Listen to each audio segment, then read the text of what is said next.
नमस्कार मैत्रिणींनो, आज अतिशय गुणकारी अशी शेवग्याच्या फुलाची भाजी आपण करणार आहोत। त्यासाठी लागणारं साहित्य आहे, या ठिकाणी शेवग्याच्या झाडाची फुलं आहेत। ही या ठिकाणी फुलं घेतलेली आहेत। 2 मिरच्या कट करून घेतलेल्या आहेत। एक कांदा मोठा बारीक चिरून घेतलेला आहे। शेंगदाण्याचं कूट घेतलेलं आहे आणि तुरीची डाळ भिजवून घेतलेली आहे। तर चला आपण आपल्या रेसिपीला सुरुवात करू।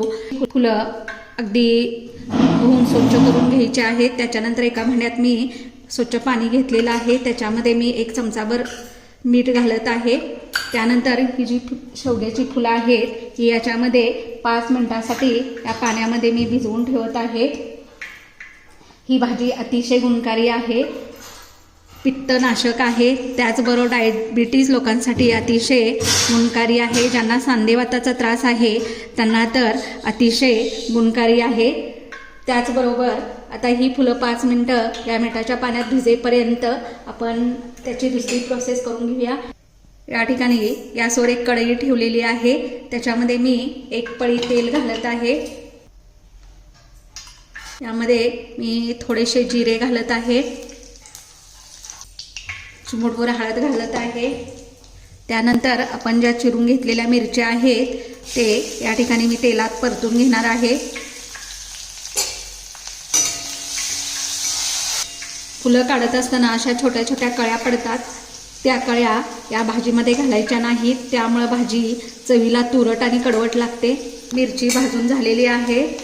त्याचबरोबर याच्यामध्ये आपण 1 चिरलेला कांदा घालत आहोत।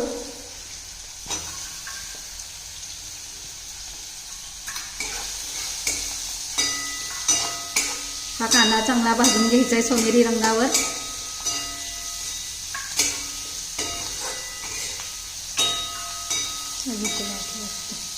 इथे आपला कांदा परतून झाला आहे। त्याच्यामध्ये मी ही तुरीची डाळ भिजवलेली आहे ती घालत आहे। ही डाळ याच्यामध्ये छान अशी परतून घ्यायची आहे 5 मिनिटं। याच्यामध्ये डाळ परतून झाल्यानंतर टोमॅटोच्या पाण्यातली ही जी फुलं आहेत ती फुलं पण या भाजीमध्ये व्यवस्थित पाण्यातनं नितळवून घालायची आहेत।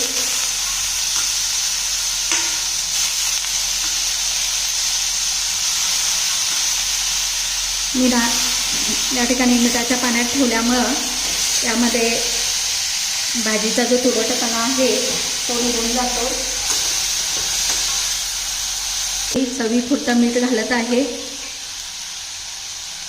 2 चमचा या ठिकाणी मी शेंगदाण्यांचं कूट घालत आहे याच्यामध्ये, म्हणजे भाजी या ठिकाणी कडवट किंवा तुरट लागणार नाही।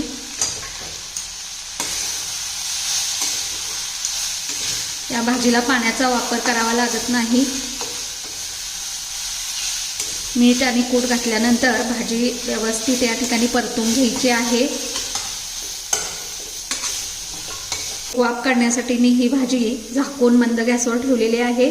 1-2 मिनिटं वाफ निघाली की बंद करायचं आहे गॅस।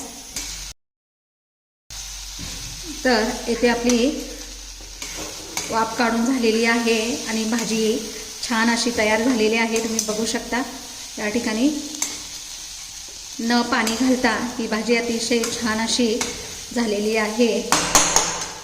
छान अशी भाजी या ठिकाणी तयार झालेली आहे। अतिशय गुणकारी या शेवग्याच्या पानांची, फुलांची आणि शेंगांची भाजी आयुर्वेदानुसार अतिशय पौष्टिक गुणकारी आहे। वर्षातून एकदा तुम्ही ही भाजी करून खावा। आणि माझी ही रेसिपी तुम्हाला आवडली असेल तर माझ्या चॅनलला लाईक आणि सबस्क्राईब करायला विसरू नका।